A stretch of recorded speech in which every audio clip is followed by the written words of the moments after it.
Halo, Halo malam. Bro Daniel, halo teman-teman, apa kabar? Kabar sehat ya, Bro Emi ya di akhir tahun sama kayak Hmm, awal tahun tetap sehat-sehat ya. Amin. Aku terus terang sih nggak begitu sehat nih, lagi Oh agak iya. agak sedikit sakit, but it's okay lah, masih fine lah. Oh, oh iya ya, oke oke. Semoga get well soon ya, cepat sembuh ya, Bro Mike ya. Kalau Thank memang you. kondisinya masih kurang fit, karena kita tahu memang belakangan ada angka COVID yang meningkat ya. Yes. Tapi Hmm, kan seperti yang sudah pernah diproyeksikan bahwa COVID sekarang itu memang lebih kayak ke flu biasa gitu ya, yes, Emi ya, yes. Bro Emi. Dan ini pun juga maksudnya ya nggak karena COVID juga ya, mungkin karena memang kita di akhir tahun ini cuaca kurang bagus juga, makanya kita kurang fit gitu ya. Jadi Hmm, moga-moga untuk Bro Emi bisa sehat-sehat selalu supaya bisa amin. kasih topik-topik yang tajam-tajam yang cuan-cuan nih untuk para cuan troopers kita. Banyak yang bilang get well soon nih ya untuk Bro Michael. Moga-moga sehat selalu, moga-moga Porto juga sehat selalu nih Ada, untuk para teman-teman cuan ada. troopers. Yang lucu nih ada buzzer politik pula, kita lagi Mm-mm. ngomongin sama, ada buzzer Iya. politik nih. Mungkin Ada-ada aja nanti ya. kita boleh nanti saya akan bertanya berkaitan dengan proyeksi peta politik 2024 ke Bro Emy ya, biasanya itu kalau tahun politik marketnya kayak gimana? Mungkin secara overall aja gitu ya, karena kan tahun depan ini memang bener sih ya tahun politik gitu.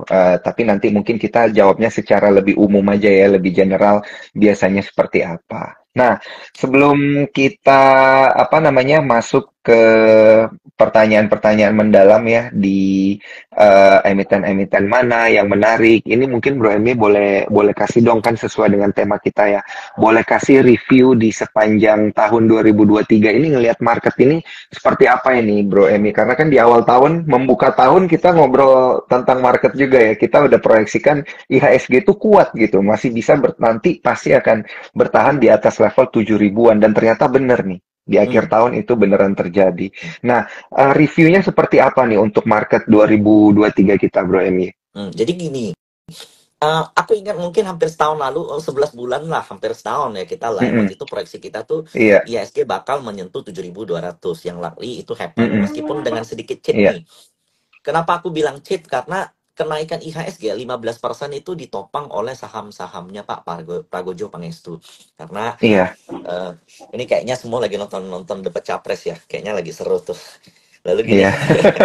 ini dan yang aku mau sampaikan, eh aku kasih lihat chat deh.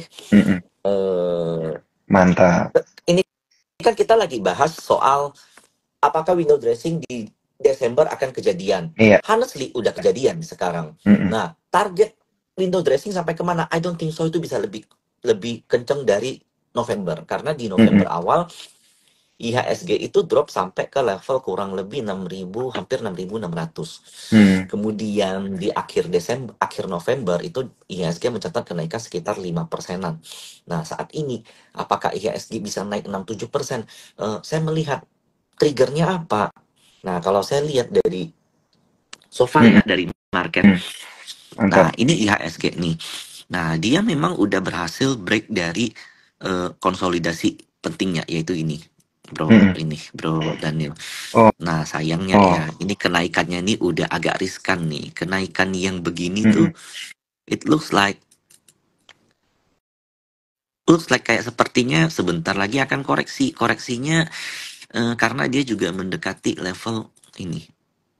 Nah, Mm-mm. jadi ini warning point nih untuk IHSG. Oh. Oke oke. Nah, Nah, menariknya ini ya, garis inflow IH. yang hijau tebal, ada garis hijau. Nanti boleh dijelasin kali ya, Bro Emi ya. Boleh. Jadi, Mm-mm. ini adalah titik tertinggi IHSG yang pernah dicapai tahun 2022 tahun lalu. Alias ini Mm-mm. adalah titik all time high-nya IHSG. Nah, begini, setiap suatu pergerakan either itu saham ataupun indeks menyentuh titik tertinggi, most likely akan ada rejection. Jadi akan ada redemption yang cukup besar terjadi, potensi ya di 7.340 atau 7.300 ke atas. Nah, if that happen ya, maka akan ada major correction tuh, middle correction sampai ke 7.000. Sebenarnya ya, Bro Daniel, per Mm-mm. saat ini pun posisi saya di market itu udah makin berkurang, makin berkurang, makin berkurang. Nah, Oke. reminder, aku juga lupa ingat kalau nggak salah waktu itu kita punya projection nomor satu itu Big Bangs. Nah, di Iya. 2023 ya. Nah, Mm-mm. coba teman-teman lihat Big Bangs sekarang nih kemana. BCA itu mendekati all time high. Hmm. Nih, Oh, iya, mendekati iya. all time high. Nah, areal koreksi di 2023 pun kemarin waktu kita live ya, habis Iya. kita live tuh proyectionku tuh Big Bangs dan sempat koreksi tuh, tapi maksimal ke MA 200. Nah, setelah itu dia saat ini Mm-mm. menuju all time high. Nah, kalau dari 8.000 ke Hmm. 9.300, 1.000 itu belasan persen untuk BCA. Ya, that's quite good. Kemudian BRI itu juga all time high dan ini udah most likely posisi-posisi riskan nih kalau ada yang redemption, ada yang jual. Nah, itu koreksi yang terjadi itu bisa cukup lumayan gitu. Jadi ini posisi-posisi apakah kita boleh agresif di market? Apakah saat ini kita boleh berekspektasi terlalu tinggi? Saya merasa tidak. Mm-mm. Meskipun saat ini IHSG itu net foreign buy-nya tuh agak gila-gilaan di setiap Desember. Di Desember ini, Mm-mm. di 2 minggu ke belakang. Tapi ada potensi akan ada mungkin middle middle correction di IHSG di sisa Desember ke depan. Itu view saya. Hmm. Semoga saya salah juga ya, gitu. Oke, oke, oke. Mantap, Bro. Ini spot on sih. Maksudnya kondisinya memang IHSG-nya ini mengikuti apa yang sudah kita project sebelumnya dan memang artinya tadi yang perlu digarisbawahi adalah window dressing-nya ini sudah terjadi gitu ya. Sudah Cuman terjadi. pertanyaannya sampai kapan dan berapa lama? Apakah benar nanti sampai Januari effect gitu, Bro Emi? Nah, jadi eh, Belum tentu sebelum ya? kita bahas tahun depan dulu Mhm, ya. Jadi mhm, tahun depan itu kita akan amat di-driven oleh makroekonomi. Jadi kita akan melihat mhm, banyak sentimen-sentimen yang yang mempengaruhi IHSG dan itu sentimennya adalah sentimen yang datang dari global, sentimen yang datang dari mhm, luar negeri. Nah, salah satu yang paling ditunggu adalah I think all of analysts is agree that Fed rate will cut in the 2024. Cuman permasalahannya iya, adalah iya, 3 kali, 5 kali, 6 kali, 7 kali. Nah, yang paling moderate itu adalah 3 kali alias 75 mhm, BPS. Nah, jika 75 BPS itu terjadi, that means suku bunga di US itu berada di kisaran 3%-an. Yang itu artinya sudah berada di bawah level inflasi. Yang artinya apa? mhm, Jika itu terjadi ya, maka otomatis Bank Indonesia juga akan melakukan pemangkasan suku bunga. Itu mhm, satu. Saat ini suku bunga Bank Indonesia berapa? Aku lupa. Mungkin teman-teman tahu. 6% kalau nggak salah. enam mhm. persen ya. Iya, Kalau 6%, nggak salah betul. 6%. Ya, Mhm, kemarin ada sedikit narasi yang mengatakan bahwa akan segera sideways atau melandai mhm, kemudian selanjutnya di cut. Nah, mungkin mhm, teman-teman bingung. Saya sendiri juga bingung. Sekitar 1 minggu lalu itu tiba-tiba market very very high, gede banget ininya. Market tiba-tiba ada inflow gede, bahkan even sampai mendekati 2 triliun dalam satu hari. Itu mhm, foreign semua. Selanjutnya hilang kemana? Nah, selanjutnya market mmm, sepi. Nah, itulah yang memang sering terjadi di Desember. Jadi, inflow ke market. Saat itu saya perhatikan bahwa inflow itu datang dari flow daripada bonds. Jadi, bonds kita saat ini memang sedang menarik di mata asing. Saat ini yield kita yang berada di angka, aku lupa 6% something, fixed rate mhm. kita juga ada di 6 sampai 7, itu merupakan salah satu Iya, yang betul, terbesar di betul. Asia. Nah, Mhm, jadi inflow ke market bonds kita saat ini too much dan kita tuh dapat limpahannya doang gitu. Jadi inflow bonds yang masuk kemudian sedikit dipindahin ke equity. Nah, inilah yang kita rasain saat ini. Kita merasa bahwa kayak big banks itu kan super powerful sekali.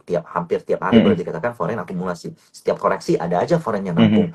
Dan itu hanya sedikit muntahan dari mhm, inflow yang ada di bonds. That's why saya melihat mhm, tahun depan itu adalah bonds era. Tahun depan itu adalah fixed rate era. Tahun depan begitu mhm. suku bunga dipangkas, orang nggak mau nabung di bank.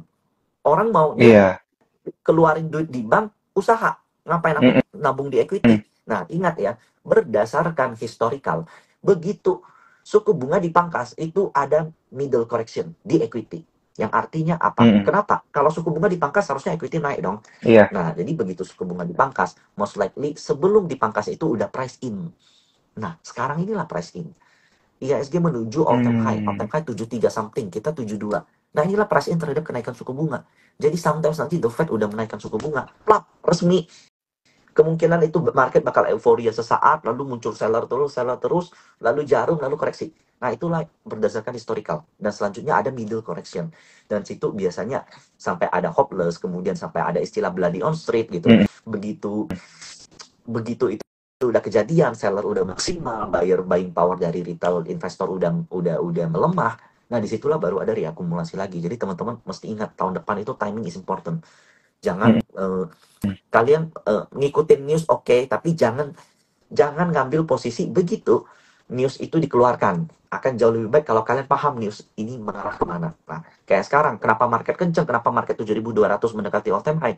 Yaitu adalah price in terhadap kenaikan puncak dari suku bunga. Begitu suku bunga dipangkas, nah ada potensi triggernya justru turun dulu.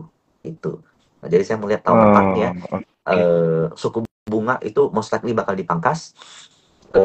Berdasarkan Hmm. ekspektasi itu minimal 3 kali. Ada yang bilang 5 kali, ada yang bilang 10 kali. Hmm. Sorry, ada yang bilang 5 kali, ada yang bilang 7 kali yang super agresif gitu. Hmm. But whatever is it ya, data-data yang saya lihat saat ini adalah yang paling penting saat ini adalah 10 years bonds yang ada di US Hmm. itu udah berada di level bawah 4%. Dan itu artinya apa? Kalau bonds itu sudah di bawah 4%, artinya ini duit dari mana gitu? Itu kan jadi Hmm. pertanyaan. Dari 5 jadi di Betul, bawah, betul. dari 5 jadi di bawah 4, 1% pergerakan bonds itu infonya berapa triliun? Duit ini dari mana? Hmm. US cetak uang nggak? Enggak. US QE segede-gede nggak? Enggak. Ya, most likely ini Hmm. adalah uang yang pindah dari bank. Atau istilahnya mungkin M2.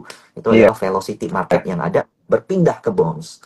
Nah, Hmm. itulah yang nanti akan terjadi di Indonesia sepanjang tahun depan. Makanya kalau seandainya teman-teman nanya sama saya, strategi paling baik ke depan itu adalah tahun 2024, pertama adalah diversify. Porto sedikit mungkin ke buat teman-teman yang konservatif atau yang nggak begitu agresif, mungkin kalau portonya something ya 20%, 30% itu boleh ke fixed rate, atau kemudian something yang, karena fixed rate itu kita bukan cuma ada harap yieldnya. Yang yieldnya kalau Hmm. kita lihat mungkin kecil, 6-7%. Tapi kita ada potensi dapat capital gain jika suku bunga dipangkas. Hmm. Ya kan? Baik. Kalau kita trading, let's say kita ngincer big banks, kita lihat contoh BCA dapat 10% dari awal tahun, dari bottom sampai sekarang. Ya, kalau kita bisa Hmm. dapat paling bottom, belum tentu kan. Nah, tapi kalau di Hmm. fixed rate, ya potensi tahun depan menurutku kenaikan harga kuponnya itu bisa di atas 20% dari harga beli kalian. Kalau kalian belinya di median. Nah, jadi diversify untuk tahun Hmm. depan. Itu satu penting. Karena fixed rate itu tema tahun depan, in my view. Inflow-nya bakal gede di situ. Oh, oke, oke, oke. Berarti sebenarnya ini dari penjelasan Bro MY, kunciannya ini sebenarnya ada di suku bunga, gitu ya. Yes, Level-level suku bunga tertentu itu nanti bisa jadi momentum untuk para cuan troopers ikut melepas dulu, mungkin ya, jualan dulu, baru kemudian nanti mengakumulasi lagi. Karena tadi kan Bro Emi bilang mungkin dia akan turun dulu karena memang kondisi sekarang itu lagi price in. Jadi ketika diturunin suku bunganya, harusnya market itu naik malah ikut turun dulu gitu ya.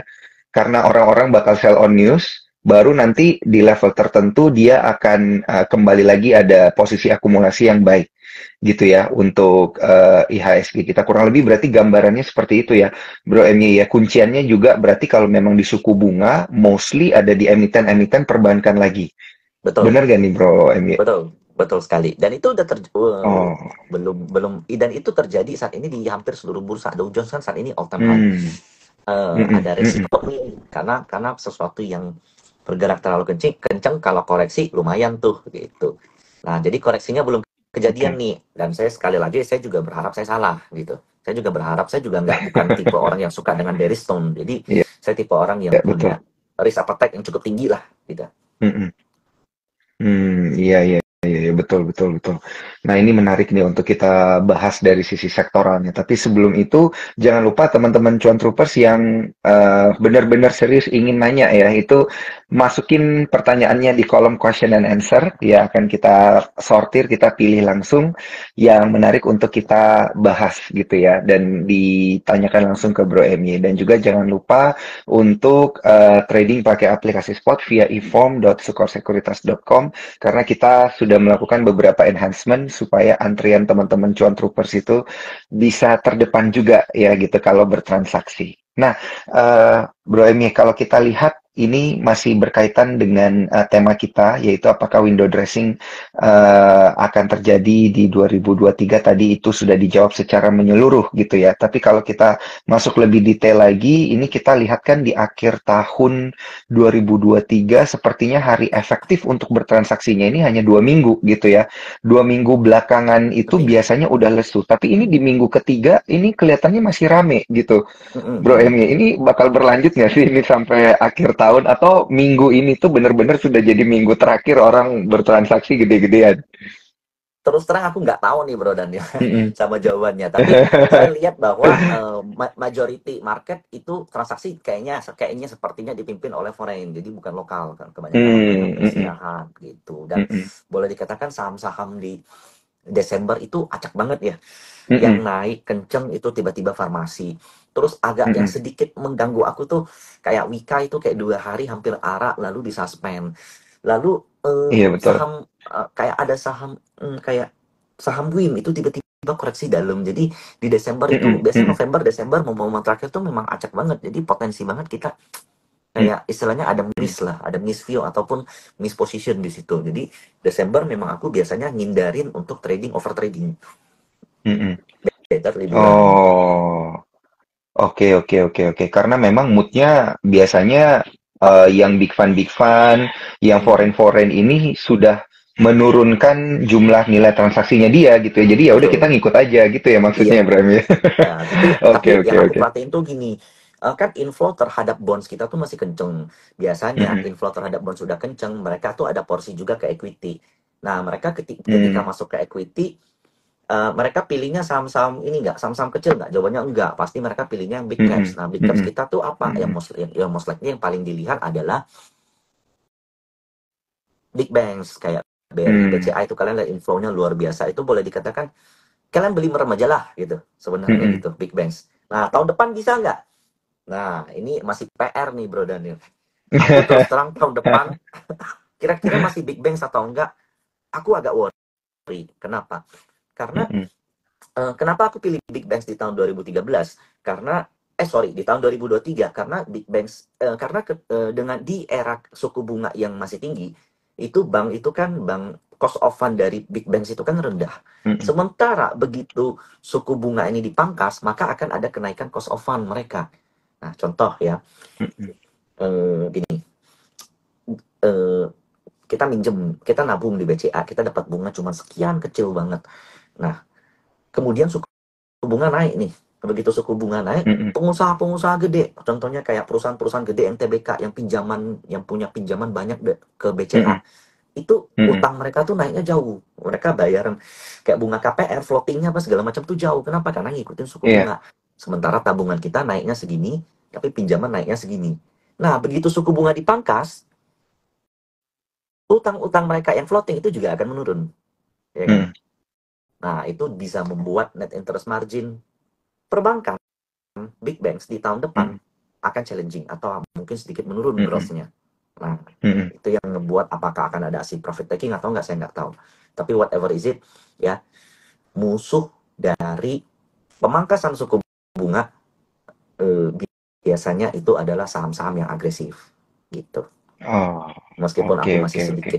masih sedikit ragu, tapi ya saat ini saya bakal melihat ya ada potensi bank-bank kecil, bank-bank mini nanti akan ada kayak contohnya merger and acquisition itu satu. Kemudian mereka ya kita coba lihat kayak ada beberapa digital banks yang melakukan corporate action seperti right issue, kemudian Mm-mm. mungkin nanti bakal ada tender offer di tahun depan, kita nggak tahu karena ini kan Mm-mm. contoh kayak insurance saat ini dipaksa OJK untuk naik ke modal 1 triliun. Jadi Mm-mm. perusahaan-perusahaan Insurance insurance yang ya yang dipaksa ya, sekarang ya. jadi kalau di Mm-mm. bawah 1 triliun mereka mau nggak mau right issue atau merger atau cari investor baru dan itu bisa menaikkan valuasi. Ya saat ini sorry to say nih, maaf kata nih, Mm-mm. yang ngebuat satu orang bisa kaya itu dengan cara apa sih? Apakah dengan cara earning yang positif? Enggak. Mm-mm. Apakah dengan cara dividen yang gede? Ya bisa tapi nggak sampai gede-gede banget. Saat ini konglo-konglo ya, konglo-konglo di Indonesia, orang-orang tajir di Indonesia mainnya valuation games. Company yang jelek di Oh. extract, diinjek jadi gede. Kemudian company yang biasa-biasa aja ditargetin untuk dapat investor dengan valuasi yang gede, dinaikin gitu ya. Rata-rata valuation gain, Mm, bukan earning base. Kalau earning base ya mentok gitu loh. Ini sorry mm, to say mm. ini. Iya, iya, iya, iya. Logis ya. Kalau earnings itu sifatnya dia ada titik jenuhnya nanti gitu Ada ya. titik Jadi benar jenuh. juga nih, heeh.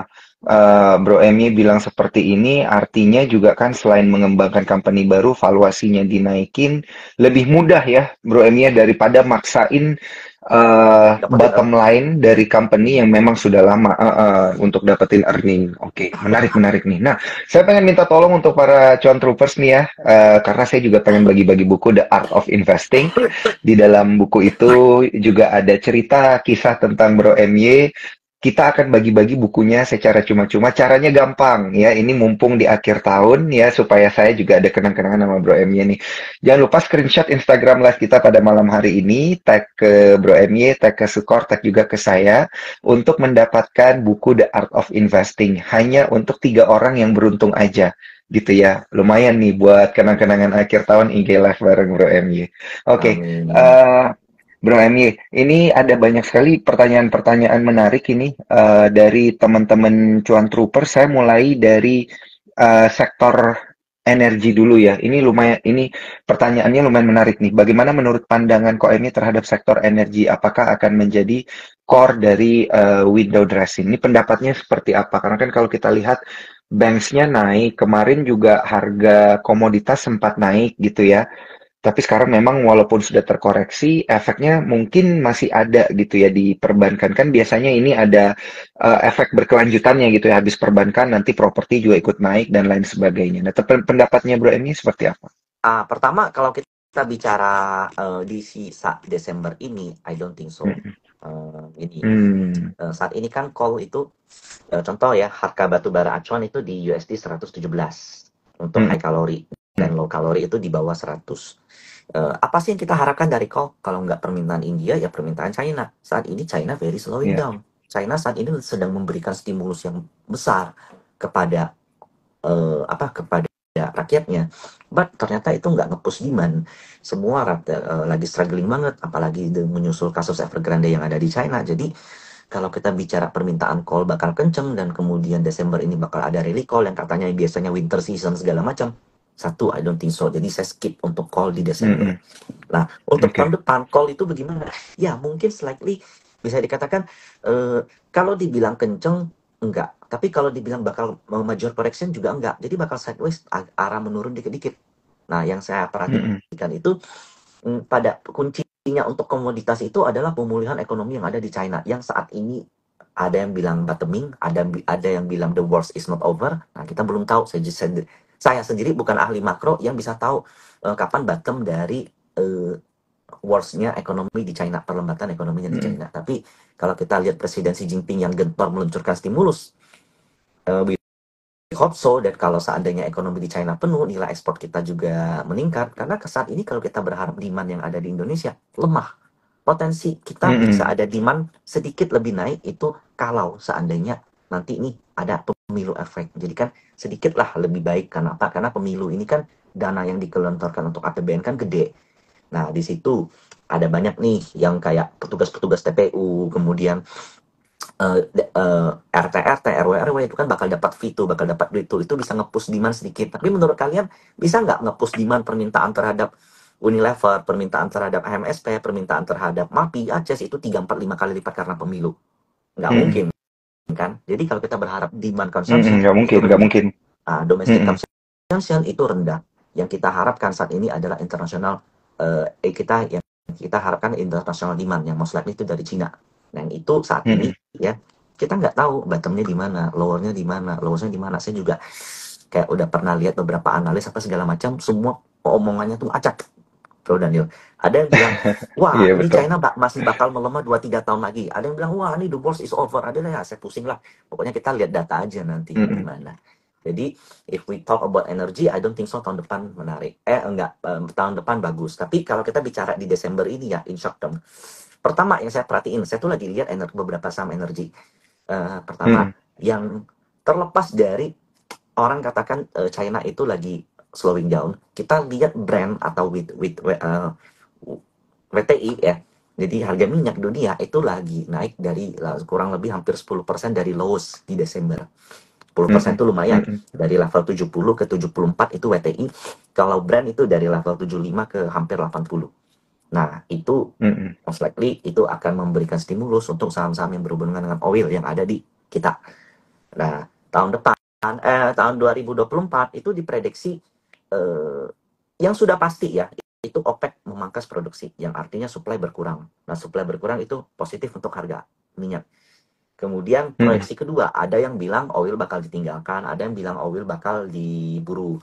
Nah, whatever is it, kalau seandainya memang China slowing down-nya itu udah bottoming, maka permintaan terhadap oil bakal naik dong. Yeah. Dan itu bukan nggak mungkin, dengan cut supply dan permintaan oil meningkat, maka ya Brent diproyeksikan kalau menurut saya 80, 90 sampai 100 tahun depan, dan itu bisa membuat kayak saya salah satu favorit saya itu Medco, karena Medco tahun depan juga bakal banyak melakukan corporate action, itu energi yang saya lihat gitu. Lalu ada something nih, saham yang Mm. dulu saya suka banget tapi sempat saya tinggalin karena dia udah downtrend, adalah MDKA. Jadi MDKA terakhir ya, di Desember itu ada buangan dari MSCI, November akhir. Yeah. Kemudian di Desember tanggal 15 ada buangan dari FTSE. Total buangannya hampir 1 triliun kalau nggak salah, 500 sampai 600 miliar. Dan buangan itu Mm-mm. nggak ngebuat dia lower low. Nah, ini ada indikasi bahwa MDKA ini bottoming nih. Karena kalau saya perhatiin juga broker-broker yang beli itu broker-broker underwriter-nya yang affiliate dengan MDKA. Nah, itu makanya saya coba lagi coba cari tahu. Yang pasti inventory daripada Cooper itu memang rendah. Cooper ini salah satu komoditas masa depan. Mm-mm. Kemudian harga gold, all time high 2000 ke atas. Dan kemudian faktor pendukung dari mikronya adalah I saw that ada outflow sekitar hampir 1 triliun, tapi harga MDK nggak lower low. Jadi ada indikasi ini bisa bottoming. Itu. Itu energi yang saya lihat. Hmm. Oke, oke, oke, menarik. Luar biasa ini. Jadi ada pandangan menyeluruh ini untuk sektor energi dari Bro Emi. Jangan lupa tadi juga sudah ada emiten-emiten beberapa yang perlu diperhatikan dan juga alasannya kenapa perlu diperhatikan. Jadi nanti buat teman-teman yang terlambat buat nonton Instagram Live pada malam hari ini, nanti dicari aja reviewnya di Instagramnya Sukor, kemudian ada di YouTube-nya Sukor dan juga ada di Spotify gitu supaya lebih lengkap. Nah, Ini ada ini yang lucu ada, nih, Bro Daniel. iya, Dia bilang, ini brand silakan, silakan. oil ya, bukan Iya, brand saham ya. Ya benar, itu brand iya. oil, bukan brand saham. Iya, iya, iya.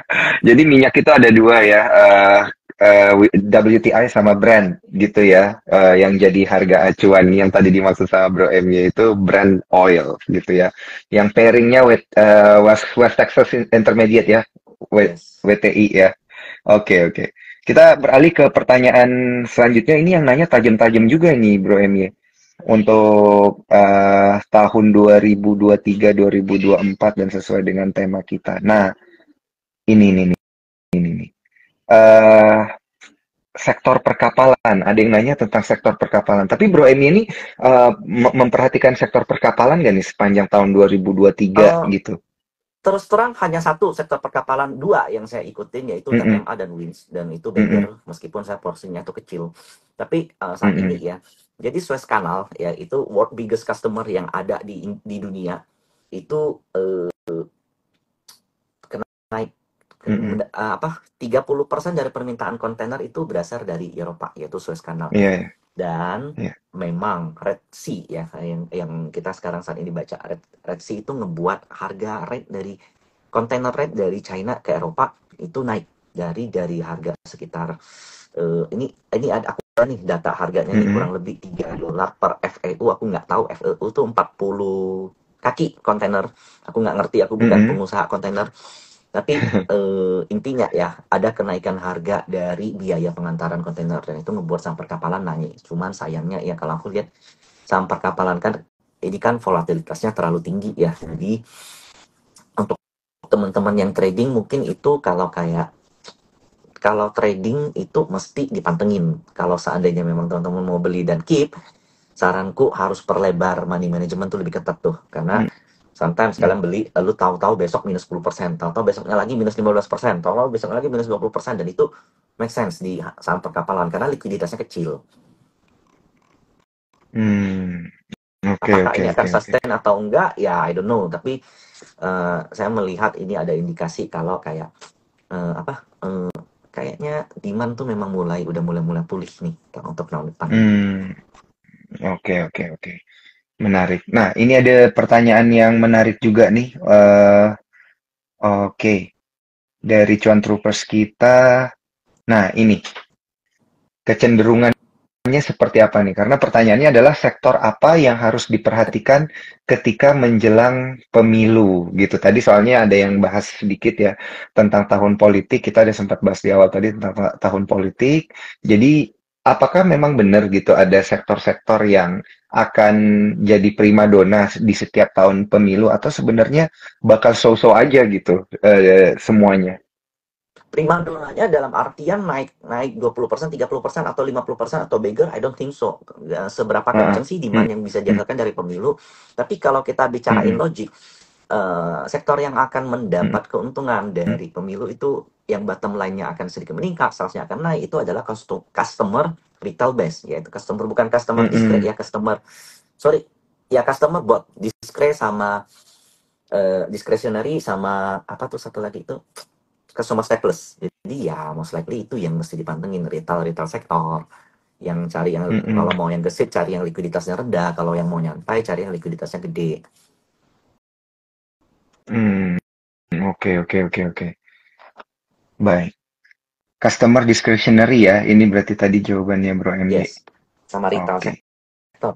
Sama retail sektor. Oke. Nah, ini ada oke. Pertanyaan menarik nih dari Contrivers kita. Apa sahamnya Pak PP masih oke nih buat next year nih, Bro MY? eh Saham Pak PP sums of yang maybe yang saat ini saya masih overweight tuh di brand. First of all, kenapa? Karena Mm-mm. yang paling make sense untuk ditargetin masuk ke MSCI itu brand dan costnya itu udah terlalu gede untuk di harga sekarang ya. Bayangkan dari under 1.000 sekarang 8.000 ya, 7.000 something, 7 kali lipat. Kalau kalian coba lihat likuiditas yang ada, broksum yang ada, lalu kemudian jumlah transaksi hariannya, most likely memang I think itu targetnya adalah masuk ke MSCI. Nah, saat ini Mm-mm. kan free float yang ada di brand itu kan begitu IPO 3%. Sekarang berapa aku nggak tahu, yang mungkin 45 something.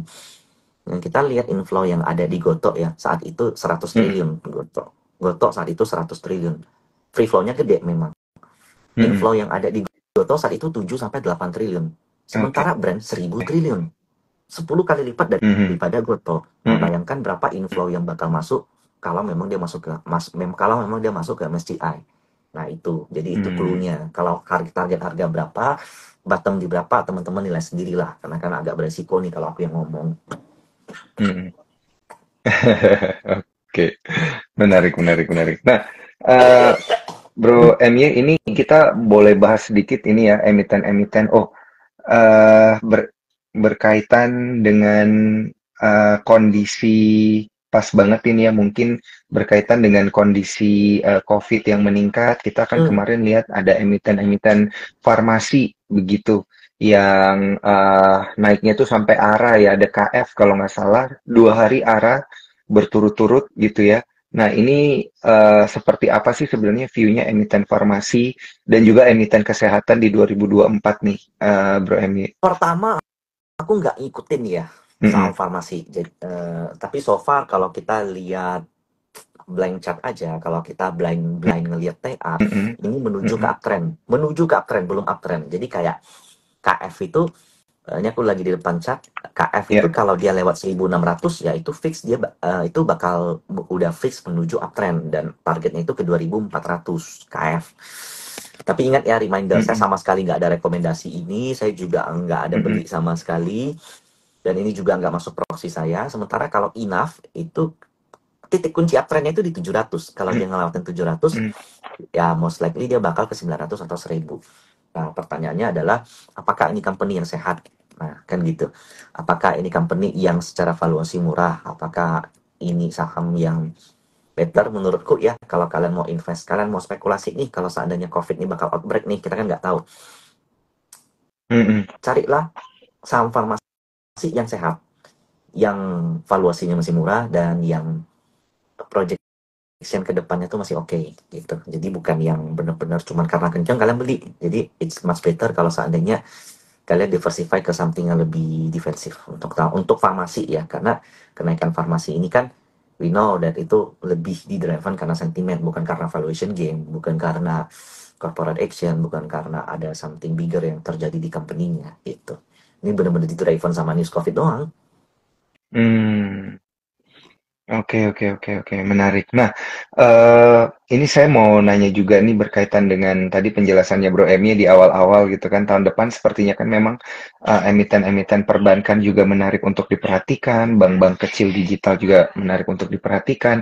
Tapi sektor yang menurut Bro Emi ini menarik di 2024 gitu, yang udah memang jadi apa ya? Target dan juga view yang sudah diperhatikan oleh Bro Emi itu ada di sektor yang mana tuh, Bro?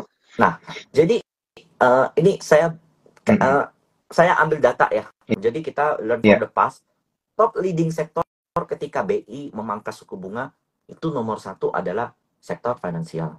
Nah, Oh. alasannya kenapa? Mungkin pertama kita bisa lihat ya, loan growth kita ya dari bulan Juli, sorry, dari bulan April sampai saat ini, April, Mei, Juni, Juli, Agustus, September, Oktober, November, Desember, alias sudah hampir 3 kuartal, itu loan growth kita tuh pertumbuhannya 9,7% dan itu salah satu yang paling besar.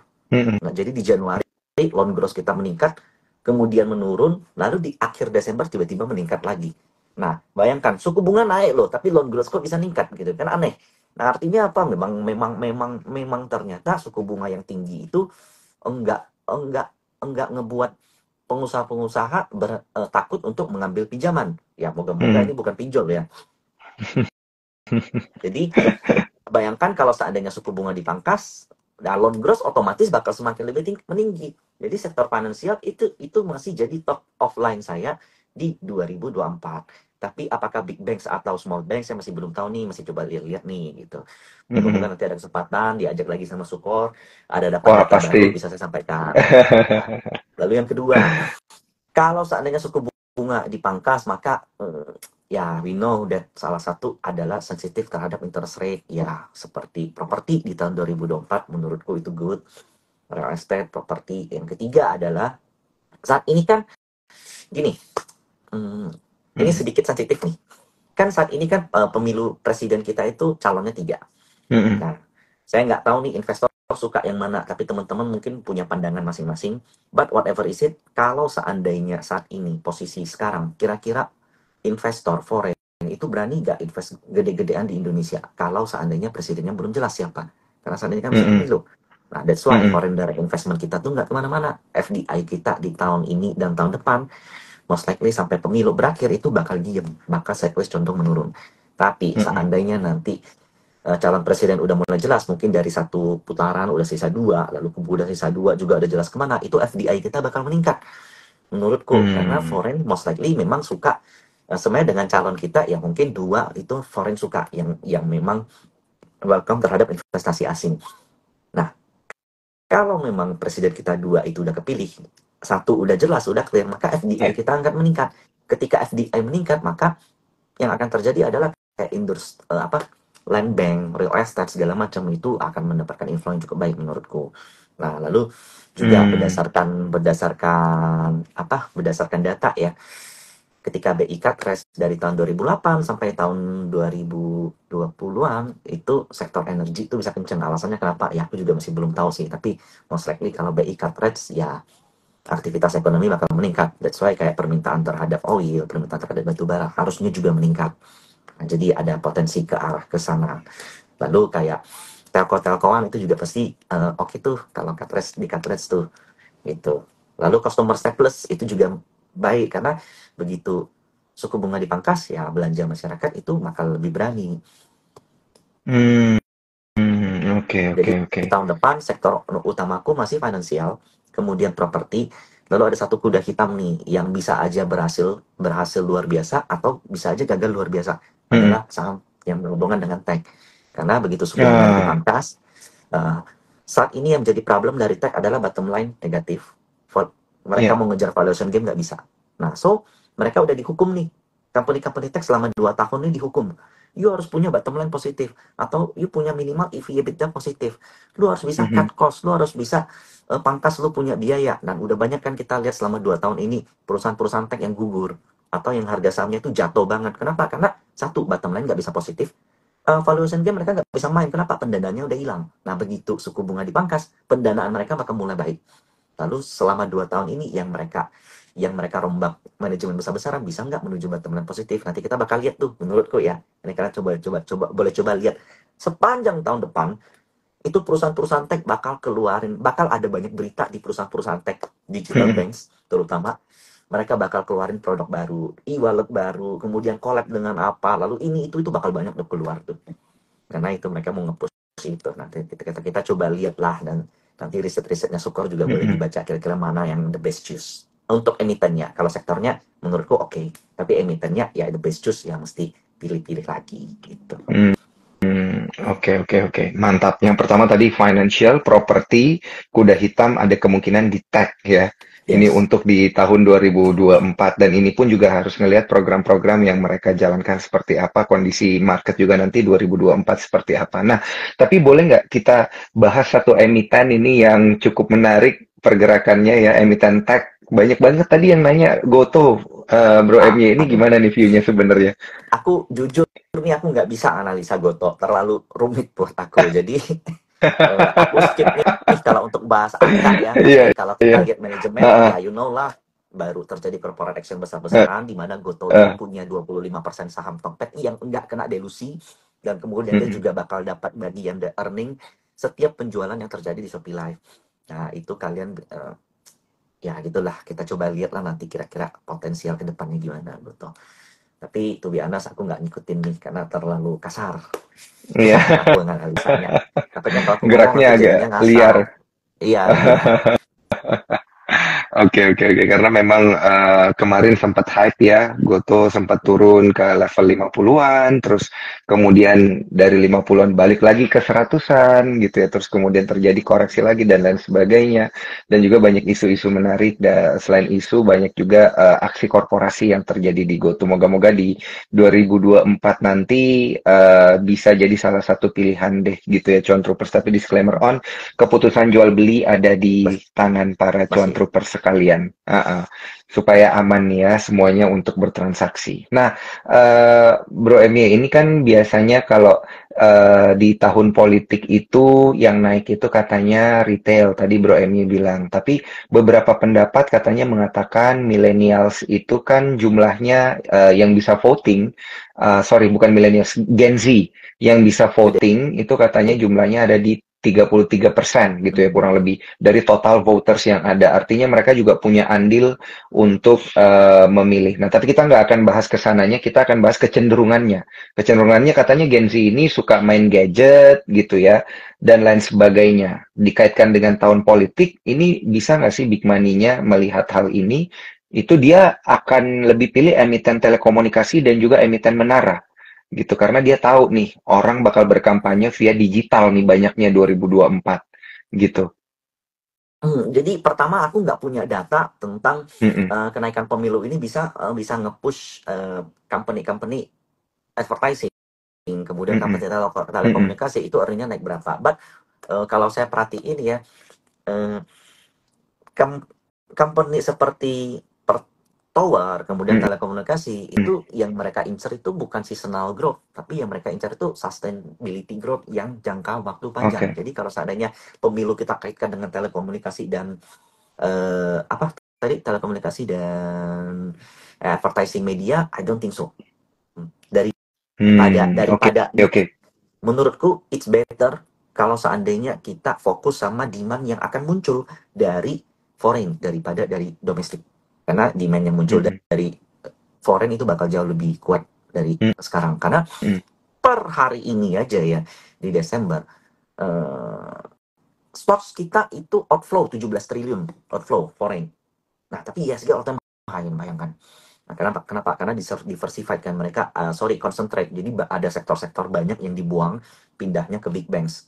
Jadi inflow di big banks Mm. kenceng, tapi total outflow foreign itu 17 triliun. Sampai 14 Desember datanya.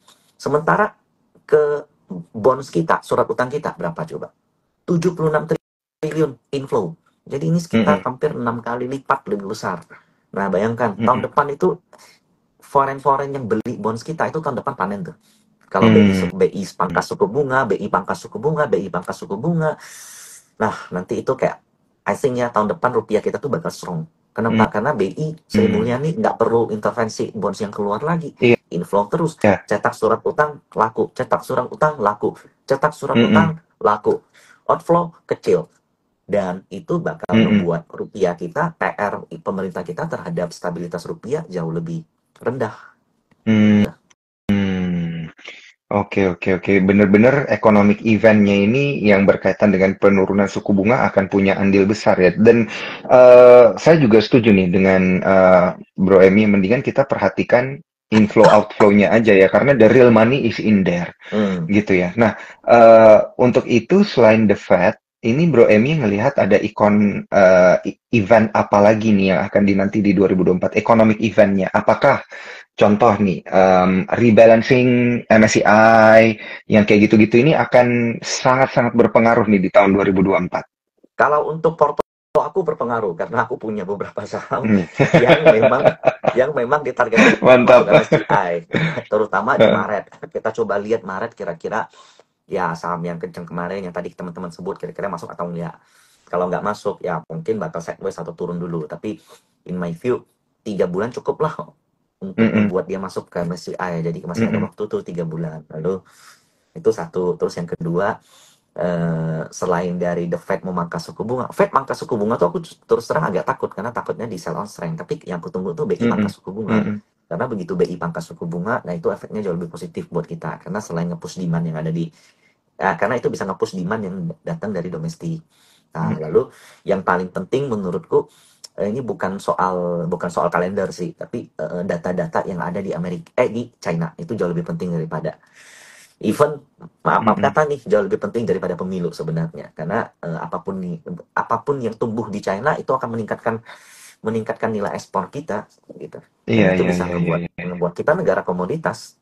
Itu bisa membuat kayak ya bagaimanapun bottom line energi bakal positif, bottom line perbankan itu juga bakal kebantu kalau seandainya memang ekonomi di China pulih gitu. Iya, karena memang beberapa waktu belakangan ini demand dari China sendiri juga ini menurun ya. Ketika kita ada inflasi sedikit, mereka udah deflasi gitu ya. Artinya mereka selesu itu gitu ya. Dan tapi pun di kondisi demikian kan, Bro Emi, kita ngelihat neraca dagang kita masih tetap surplus walaupun melambat gitu ya. Yes.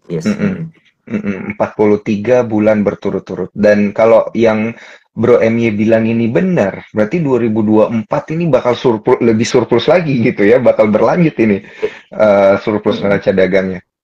Kurang lebih seperti itu ya. Oke. Jadi menarik. Tapi inflow ke equity bakal telat tuh, bakal ke bonds dulu baru ke equity.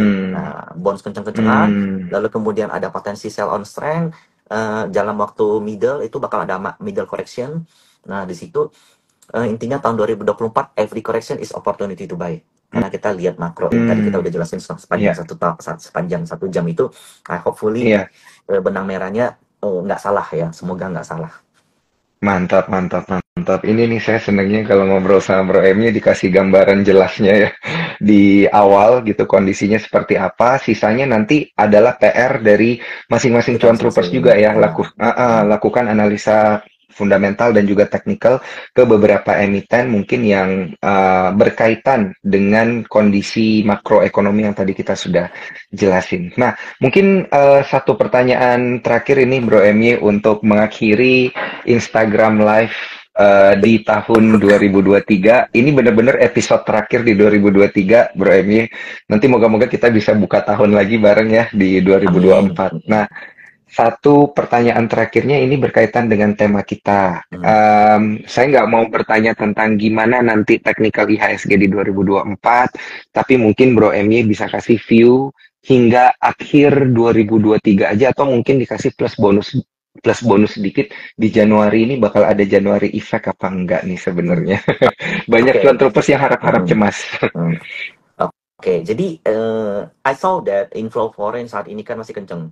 Nah, ada potensi Mm-mm. kalau IHSG itu bisa nyentuh peak yaitu di 7.300, Mm-mm.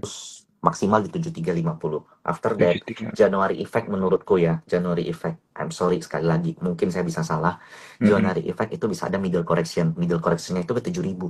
Nah, 7.000 itu secara teknikal IHSG itu posisinya rising wedge. Rising wedge Mm-mm. itu amat-amat rawan koreksi. Apalagi kalau saya lihat Mm-mm. perbankan kita, kebanyakan tuh gap up tuh. Gap up, gap up, Ya. gap up, gap up. Nah, Mm-mm. Mm-mm. kalau seandainya dia udah capek, dia koreksinya bisa lumayan dalam, tapi itu bukan bearish. Jadi Mm-mm. ada Mm-mm. potensi kalau di Januari IHSG koreksi sampai 7.000, tapi di tahun depan ya Mm-mm. IHSG bisa balik ke 7.300. Oke, oke. Ini view secara keseluruhan ya.